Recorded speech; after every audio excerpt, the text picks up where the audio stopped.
Hello everyone, Amer back with another Mission Impossible episode review. This time I am doing Season 5, Episode 5, which is called Flight. So we begin with two men in a car watching a TV broadcast by a President Rojas. One of the men, Manuel Ferrar, hands the other one $50,000 to make sure Rojas is dead before he can give a speech in Washington in 3 days. Jim goes to a traveling carnival and uses some spy speak to go up on the capsule ride to listen to his instructions. The mission: Ferrar is his country's security minister who plans to seize power after Rojas' death.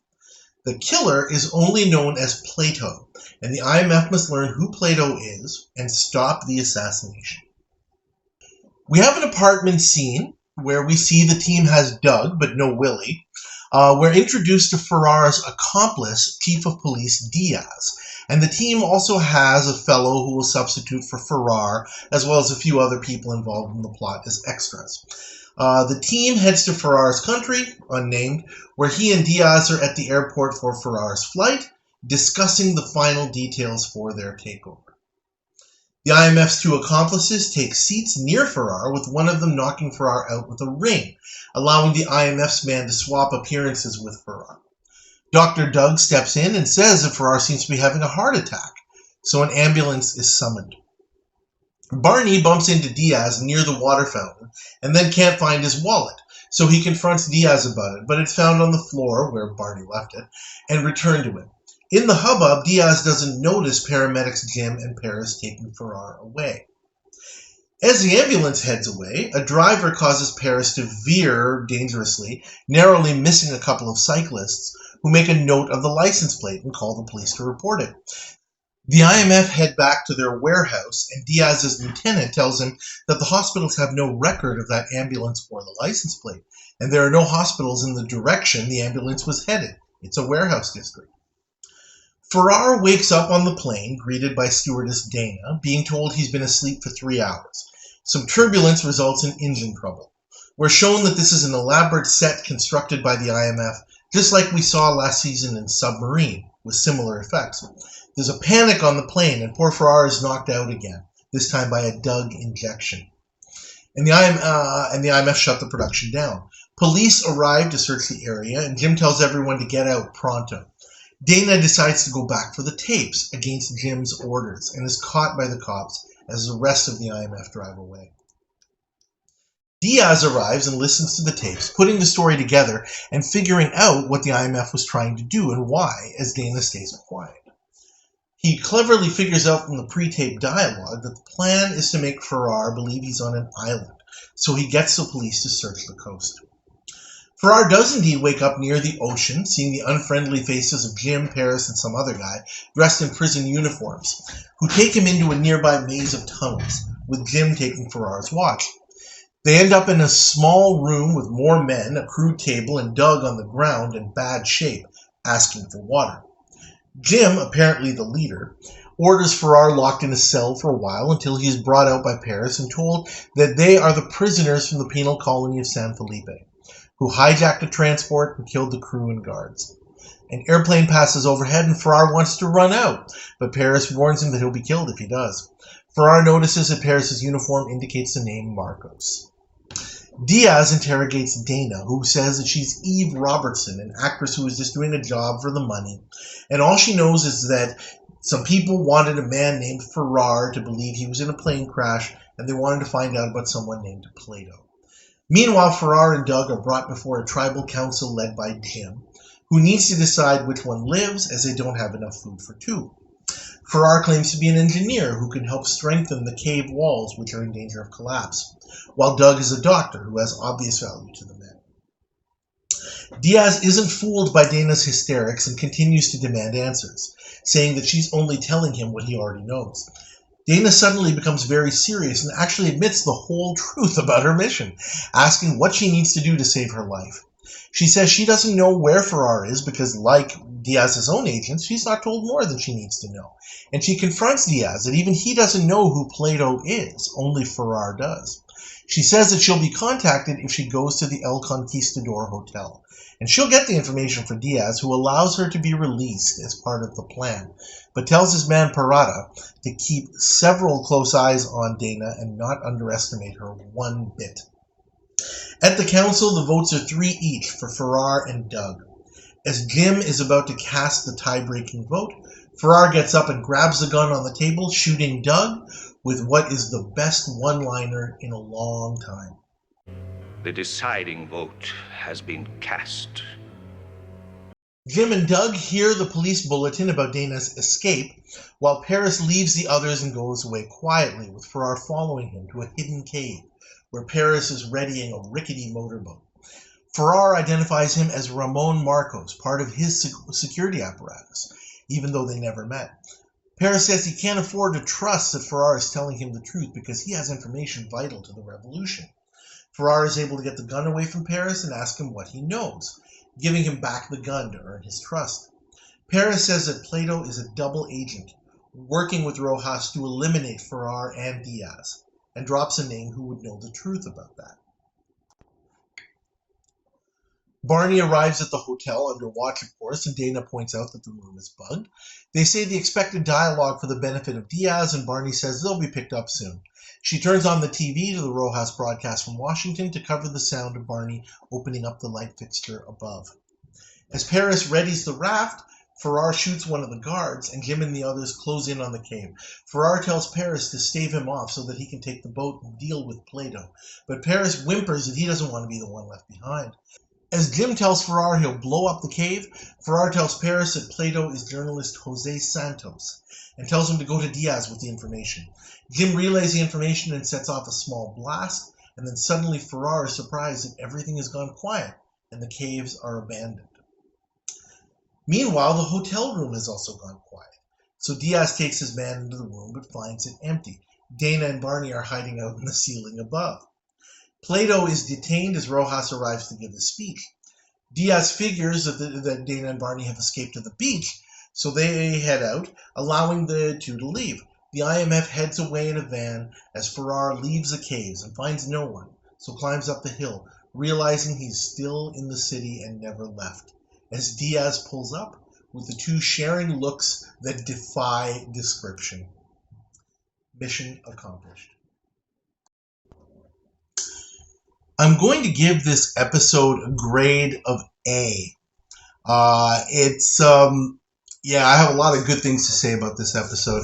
I remember that during my first foray in terms of ranking episodes and doing brief write-ups about them, I actually put this one right up in my top 10.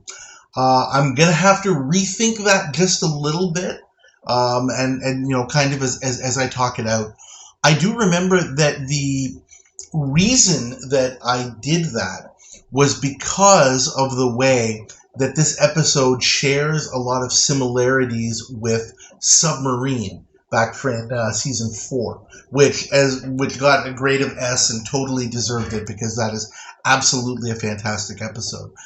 And it definitely does share the whole concept of the Fantastic Voyage and the way that the IMF sets up, this time they set up a plane rather than a submarine in their warehouse. That is really, really, really good.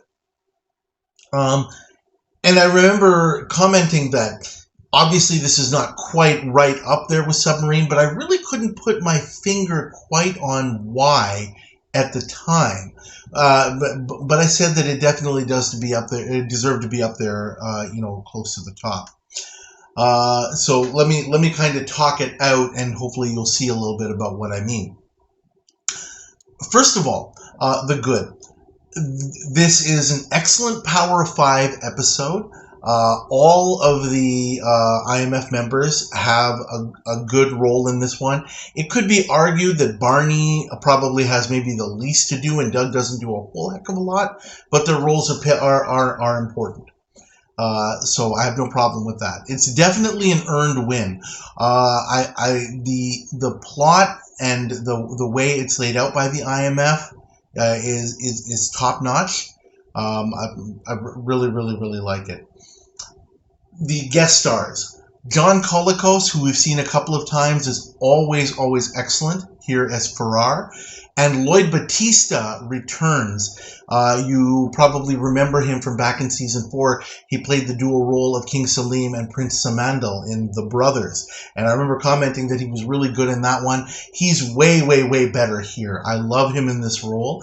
Sadly, I'm 99% certain I don't think we're going to see him on the show again. I don't know why. He's really perfect for this show. What I really liked about Lloyd Bautista as Diaz in this one is that he is, as an antagonist, both antagonists are very intelligent. They're not pushovers. They're lameness, schmuckery, unengagingness. All of that is completely out the window. These guys are two very fine antagonists. Lloyd Bautista as Diaz is especially and extremely discerning and intelligent. Not at all fooled. Very street smart. Is able to kind of put together what is going on once he finds the IMF's trickery in the warehouse.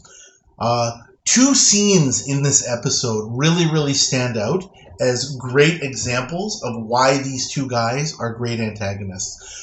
The first is the scene between Dana and Lloyd Bautista as Diaz, when he's basically interrogating her at the police station. I remember in my previous comment that I mentioned about how Dana's act where she's basically being, this hysterical stewardess, please, you gotta believe me. And I was just like, oh my gosh, Dana, give it a rest. But as I watched it again, I realized how important that was in order to convince Diaz of what's actually going on. She has to do things a certain way so that it is believable, and it's part of the act, and it's really done well. Where Dana suddenly turns really serious after at a key part of that conversation and says, "Okay, Colonel, I'll tell you exactly what's going on here." It just all fits. And watching that back again, I have a new appreciation for that scene. Also, of course, the scene at the tribal council, as I guess we would call it now that we have shows like Survivor and things like that, is awesome. I've already pointed out in the brief video that I had there that, John Colicos' one-liner of, the deciding vote has been cast. Oh my gosh, what a great moment. And I dare say that that's probably the best moment of season 5. It's an early candidate. I can't think of one at this point that's going to be better than that. Really good. I like the kind of the jazzed up music in the episode. It's a little bit of a kind of an up-tempo rhythm, and I think it really fits in well. I like that. I like that the episode, while relatively simple to follow, again was not easy to pull off. The IMF makes a mistake. There's a real problem in the episode where they almost have an accident with some bikers and get the police on their tail, which was obviously unexpected. I'm really not 100% certain. I was trying to figure out, let's say the things had kind of gone to plan and the IMF had been able to get away, without the police on their tail, and Dana had not been captured. What exactly she was supposed to do at that point, other than, I guess, maybe wait for them at the El Conquistador Hotel. Not 100% certain, but maybe there was more to it than that, although, to be honest, I can't see it. I already mentioned about how this episode is similar to Submarine. The only thing that I would say are kind of problems in this episode, and why I wouldn't put it right up there as an A+ or an S, One thing that I noticed, and it's a product of having gone through all of the episodes in order. Recently, towards the end of season 4, we had an episode called Orpheus. So this is a bit of a callback to that. And I remember mentioning in that episode, that was also a very outstanding episode, as you recall. And I mentioned that there's a bit of a letdown in that from the first scene, we know who Plato is. I know that the whole episode is centered around, the team figuring that out. And unfortunately, it's a little bit of a letdown because we know who it is from the very beginning. We, the audience, that is. And I mentioned, and I'm going to repeat here, I mentioned in Orpheus that the same thing happened. The team were after an assassin. And, there's only one guy out there who knows who he is or can contact him or whatever. So that is the team, the IMF's actual target for the episode. In order to gather that information. And I remember commenting in Orpheus, and it's the same thing now, it's a little bit of a letdown that we do know who the actual assassin is going to be. However, I pointed out then, and I'll point out again, that there's really no way around that. Had it just been some random person and had that opening scene where we see Farrar talking to Plato, Jose Santos, had that scene not been there, then we would have been, okay, well, this is kind of coming out of nowhere, right? I kind of commented on that in last episode, in Homecoming, about where when the actual killer is identified, it's kind of like, oh, okay, well, that was kind of random. It could have been anybody, and would it really have mattered to the overall episode? And I stand by that. I think that's a valid criticism. I don't see any way around it, but that does mean that that it's got to draw that the grade for the episode has got to drop maybe a small notch, and that's why I'm putting it down to A. The only other thing that I kind of didn't like about this episode, again, maybe unavoidable, it's almost sort of a point-counterpoint. Towards the end, when Farrar is preparing to make his escape on this motorboat that he has found alongside Paris, Jim says that he actually shot one of the guards. And it looks like he actually did for real, possibly. Or I'm not 100% certain about that, because when Farrar goes out to the beach after everything kind of goes quiet towards the end, there's not the guy's body lying there, or maybe the IMF took it away. I really don't know. But it certainly seems to me that the IMF actually had guns with live rounds. And that really is kind of bizarre to me. I thought about it and I said, I guess maybe the counterpoint that you could argue is that the IMF, for whatever reason, was not able to predict exactly what Farrar was going to do. Maybe they couldn't predict that Farrar was going to pick up a gun and shoot the guard. But what exactly did they expect, and why would they take that risk? That really doesn't make a lot of sense to me, and it just seems like not a great thing for the IMF to have to put us through in this particular case. So that's just weird, and not really sure what to make of that. However, that's not really a huge downer here. I'm going to stick with my grade of A on this one. Thank you as always for watching. Please like this my episode review. Please subscribe to my channel if you haven't already, and please leave your comments. As always, I'd love to hear what you have to say. Thank you again, and I'll see you next time.